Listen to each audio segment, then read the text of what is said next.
Bonjour à vous tous, bienvenue sur la chaîne chrétienne La Cabane du Cœur dans l'émission Partage ton cœur. Alors comme vous pouvez le voir, aujourd'hui on n'est pas en studio, on est dehors, on est à l'île de Ré et justement on va faire un témoignage pendant nos vacances d'une sœur, d'une amie à nous qui s'appelle tout simplement, je vais te laisser te présenter ma chère sœur.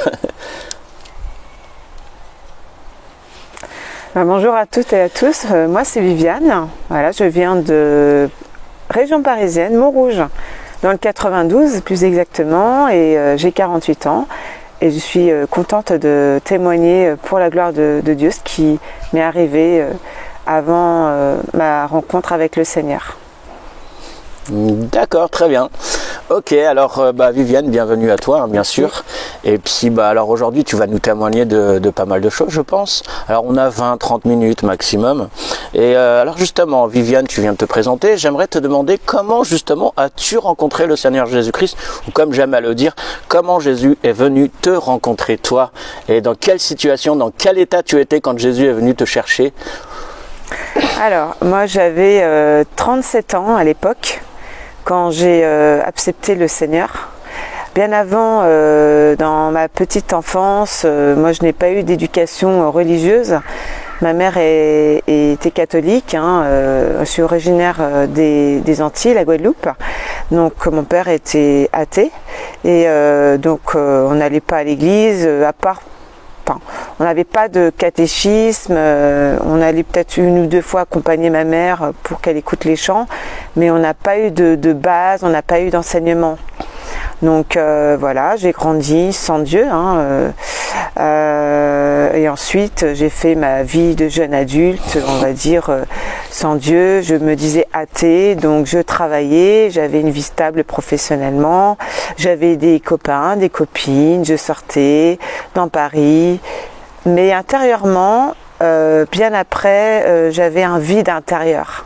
Parce que dans ma vie, j'avais quand même des échecs, j'ai eu des échecs au niveau scolaire, j'avais aussi des blessures générées par des problèmes liés à l'enfance, et mon cœur n'était pas en paix en fait.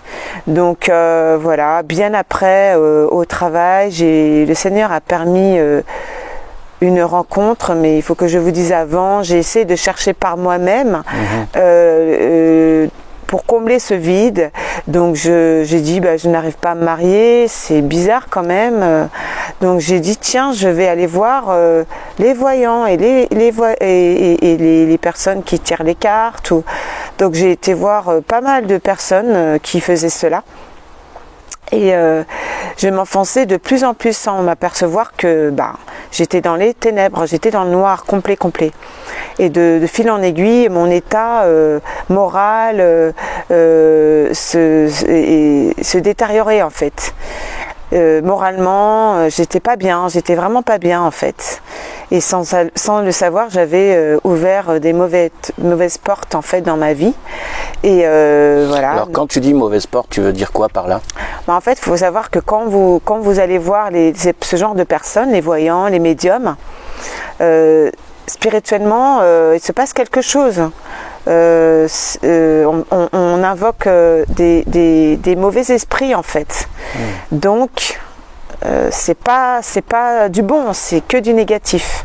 Donc ça vous impacte spirituellement, même si j'étais pas encore dans la vie spirituelle, puisque j'étais assez terrestre, mais c'était pas bon en fait, j'étais pas bien en fait. Donc je faisais beaucoup de mauvaises rencontres au travail, on me donnait des adresses, tu es pas bien, vas-y, je connais quelqu'un, et puis moi aussi, donc voilà. D'accord. Et puis un jour au travail, je rencontre une collègue sans lui raconter quoi que ce soit de ma vie, a vu que à l'intérieur de moi j'étais brisée, j'étais pas bien. On discute ensemble, on déjeune ensemble, et là elle commence à me parler de Dieu, et moi je lui dis, tu sais, moi je suis athée. Je lui dis, écoute, ma mère avait été catholique aux Antilles, elle a eu beaucoup de problèmes. Donc non, je regarde ce monde, comment tourne ce monde, je n'y crois pas. Donc je vis au jour le jour la vie sur terre. Donc non, elle commence à me parler de l'amour de Jésus. Et elle me dit, tu sais, Jésus t'aime. Bon, je lui dis, j'étais très douteuse. voilà, je l'écoutais quand même. Et il faut savoir que moi, du côté de mon père, je l'ai su bien après, faisait des choses plutôt dans la magie, de magie blanche, de magie noire. Et j'étais trop petite pour comprendre ces choses. Et j'ai fait le rapprochement en fait. Et Carla, enfin ma collègue de travail, me dit aussi, moi tu sais, moi j'ai eu un père qui qui pratiquait ces choses. Et donc mon oreille s'est ouverte, elle se dit, ah toi aussi tu as vécu ces choses. Et là elle me témoigne, et pas fermée, mon oreille a commencé à s'ouvrir, mon cœur a commencé à s'ouvrir, et elle m'invite à une église évangélique. Alors, quand tu dis elle témoigne de quoi? En fait, elle témoigne que son père faisait de la magie, des gris-gris, parce qu'elle était d'origine africaine. Et donc, du coup, elle t'invite à l'église? Voilà, elle m'a invitée dans le 93, dans une église évangélique. Donc, j'arrive, je ne comprends rien, des sœurs et frères qui prient, qui se tiennent la main. Bon, je rentre un peu méfiante, mais ma foi, je rentre, je vois un groupe de chantres. Ils chantaient le gospel, c'était magnifiquement beau, et je suis touchée. Premier chant, deuxième chant, troisième chant, et là je commence à pleurer. Je n'arrive pas à comprendre ce qui se passe. Et j'ai senti que c'était la présence de Dieu en fait qui était dans la salle. Et je me vois vraiment pleurer, c'était une douche de larmes. Et je me vois aussi sale, je vois mon état en fait. Je me vois toutes les bêtises que j'ai fait, je me vois en fait. Et donc je suis touchée, je pleure, je comprends pas, mais je pleure, je suis touchée en fait. Et puis vient une pasteur qui fait un appel pour les personnes qui veulent donner leur vie au Seigneur. Et là, Carla me dit, mais c'est pour toi Viviane, si tu sens le besoin de te lever, vas-y. Et là, je me lève, j'étais un peu introvertie, donc j'étais un peu gênée, mais je me suis levée et j'ai accepté la prière du salut. J'étais en pleurs, je me rassois.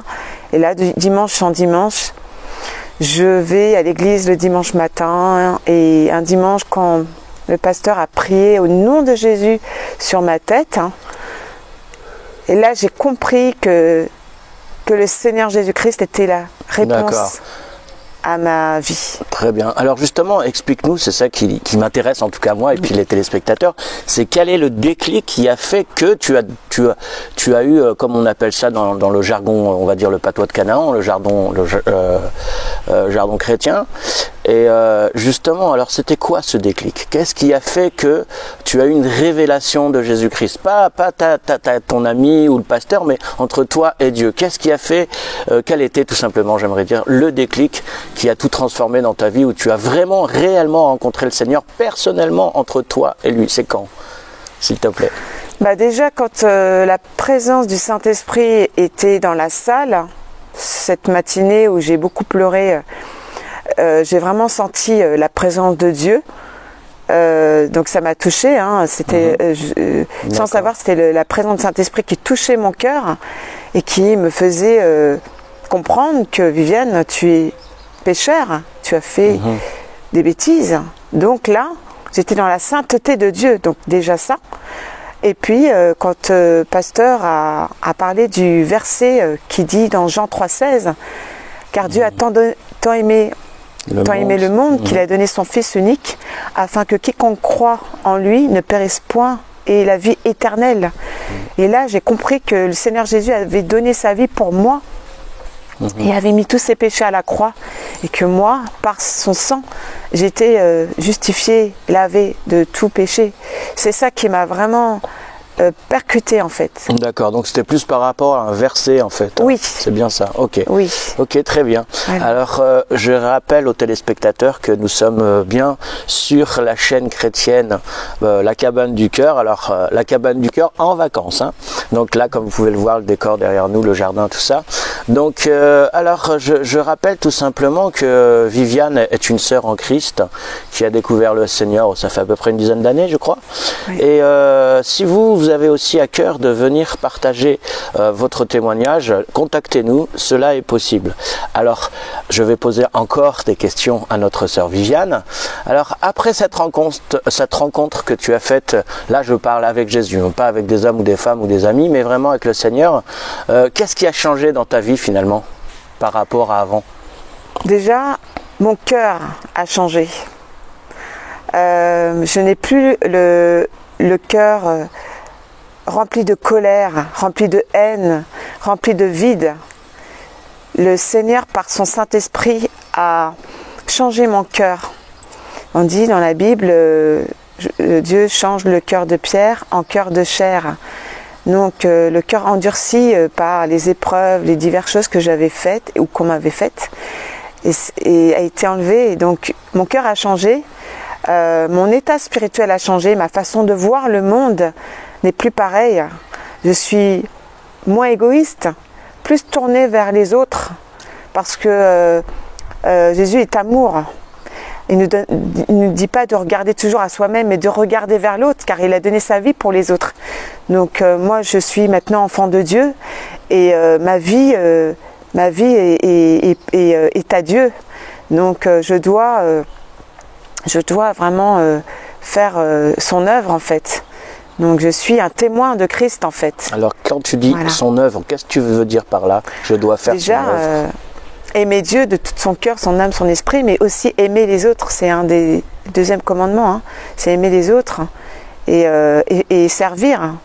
Donc, alors, quand tu dis servir, tu veux parler de quoi? Servir. Bien, être actif pour la gloire de Dieu, c'est déjà témoigner de ce qui m'est arrivé, témoigner à ma famille, à mes collègues de travail, témoigner à des personnes qui ne connaissent pas, des personnes qui sont tellement dans la détresse intérieure, qui ont beaucoup de problèmes aussi bien, je sais pas, il y en a beaucoup, de la dépression, de rejet, beaucoup de problèmes. Donc témoigner, apporter de l'amour concrètement, aider. Et ça, c'est merveilleux en fait. D'accord, très bien. C'est merveilleux. D'accord. Et est-ce que tu peux peut-être encourager certaines personnes qui ont passé certainement ou qui passent actuellement par les mêmes problèmes que toi tu es passé dans le passé, hein, alors on parle beaucoup de passé là, mais si tu as peut-être un exemple une chose peut-être, une situation qui t'est arrivée et qui a fait que c'est vraiment Dieu qui est venu te délivrer peut-être d'une situation, d'une chose, si tu as à cœur bien sûr de le partager, pour des personnes justement qui traverseraient peut-être ces situations-là actuellement ou peut-être qui ne savent pas comment s'en sortir, ainsi de suite. Alors, est-ce que tu as à cœur de partager peut-être oui. Merci. J'ai eu en 2015, 4 ans après ma conversion, j'ai eu un accident. Je vivais à l'époque à ma conversion dans un studio et il se passait des choses particulières. J'avais vraiment, je n'arrivais pas à dormir. On dit des oppressions. Je n'arrivais pas à respirer. J'avais des visions. J'avais des choses qui tombaient. C'était vraiment une épreuve pour moi. Je ne comprenais pas ce qui se passait. Et par rapport à cette situation, j'ai demandé à l'aide au Seigneur. J'ai prié. Bien sûr, j'étais encadrée par l'Église, par les sœurs et frères et les pasteurs qui ont beaucoup prié pour moi. Et c'était une épreuve parce que ça s'est fini à l'hôpital psychiatrique en fait. Parce que j'entendais des voix en fait. Ça a duré une semaine. T'entendais des voix? J'entendais une voix qui me parlait 24 heures sur 24. Wow. Là, ça a été une grosse épreuve. Ah oui. Mais par la grâce de Dieu, je suis restée 4 semaines à l'hôpital psychiatrique en prenant beaucoup d'antidépresseurs, des médicaments, parce que le corps médical n'avait pas de solution. Pas de solution. Mais moi, je savais pertinemment que c'était une attaque spirituelle et que le Seigneur était là et l'Église avait beaucoup prié pour moi. Et j'ai été délivrée, guérie de ça. Donc, si je peux parler à quelqu'un, encourager quelqu'un, oui. Le Seigneur est fidèle. Le Seigneur ne nous laisse jamais. quel que soit ce que vous avez fait, quel que soit ce qu'on vous a fait, quel que soit qui vous êtes, il ne nous juge pas, il nous aime et veut que toute âme soit sauvée. Donc moi, avant de le connaître, j'étais vraiment, je vivais ma vie au jour le jour. Mais le Seigneur m'a vraiment sauvée en fait. Il savait ce que j'allais passer, mais il a été toujours là. Il a été fidèle. Donc le Seigneur est fidèle. Et faites le test. Demandez-lui, Seigneur Jésus, si tu existes, viens à mon secours, viens à moi. Il entend les prières, il entend les cœurs, il entend les cris en fait. Amen. Des hommes sur la terre. Amen. C'est pour ça qu'il est omniscient, omniprésent et omnipotent. Il entend tout ce qui se passe sur la terre. Donc c'est merveilleux et il le fera. Amen. Il répond ceux qui font appel à lui. Il répond au nom de Jésus-Christ. Amen. Amen. Alléluia. Amen. Et très bien. Alors sur ces mots de la fin, j'aimerais te poser, Viviane, une dernière question. Et cette question, c'est tout simple. S'il y a quelque chose dans la Bible, ou bien tout simplement quelque chose que tu as à cœur qui t'a vraiment accompagné durant toute ta vie, que ce soit un verset, une vision, quelque chose qui te touche particulièrement, c'est le moment de nous en parler. Il y en a beaucoup. Hein. Alors un particulier par exemple. Moi j'aime bien le psaume 23. Oui, ce qui dit que l'Éternel est mon berger, je manquerai de rien, il me fait reposer dans des verts pâturages. C'est un verset qui parle de la fidélité de Dieu, la protection. C'est un verset que vous pouvez... Moi je le lis souvent le matin, mais surtout le soir. C'est un verset qui réconforte en fait, qui donne de l'espoir. Et à un moment dans ce psaume, il dit, même si je marche dans la vallée de la mort, il ne me fera aucun mal. Donc, les promesses de Dieu sont véritables. La Bible est véritable. La parole de Dieu est vivante. Donc, les psaumes, ce sont des poèmes qui ont été écrits par le roi David pour la gloire de Dieu. Donc, quand vous les lisez, ce sont des paroles vivantes qui sortent de votre bouche, en fait, pour la gloire de Dieu. Voilà. Amen. Amen. Alors, une dernière question. Si tu as quelque chose, peut-être un sujet de prière, ça serait lequel aujourd'hui? Je parle pas pour toi-même, mais avec tout ce qui se passe dans le monde aujourd'hui, quels seraient tes sujets de prière? Parce qu'on vit quand même une époque...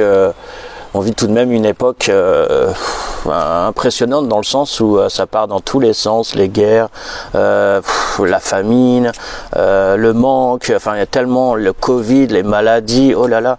Donc par rapport à ce monde qui nous entoure actuellement à notre époque, quel serait ce qui te touche le plus, mais aussi si tu avais une prière à faire en premier, ce serait pourquoi? Pour l'humanité. Oui, bien sûr. Quand l'homme essaye de faire des choses, quand on a tout essayé dans le monde et qu'on n'a pas d'issue, c'est revenir à Dieu. C'est un psaume qui dit, il parle aux hommes, il dit arrêtez et sachez que je suis Dieu. Donc ta prière pour le monde, je prie que le monde, l'humanité se repente et se tourne vers Dieu et crie à lui. Et le monde irait beaucoup mieux. On a tout essayé. On a tout essayé, le système politique, l'enseignement, on a tout essayé, mais on tourne en rond en fait. C'est toujours des injustices, c'est toujours des souffrances. Mais Dieu est fidèle. D'accord, très bien. Et vraiment. Merci. Alors oui, donc ta prière, c'est que l'humanité se repente et qu'il se tourne vers Dieu. Se tourne vers Dieu. Il est la solution. Très bien. Ok. Alors sur ces mots de la fin, merci à toi, Viviane, d'avoir accepté de témoigner de ce que tu as vécu avec le Seigneur, et puis aussi ta vie, et puis aussi tes prières pour ce monde en déclin. Alors on va tout simplement se quitter sur ces belles paroles. Que Dieu te bénisse, ma sœur. Et on se dit à très bientôt. Au revoir Viviane, sois bénie. Amen, merci.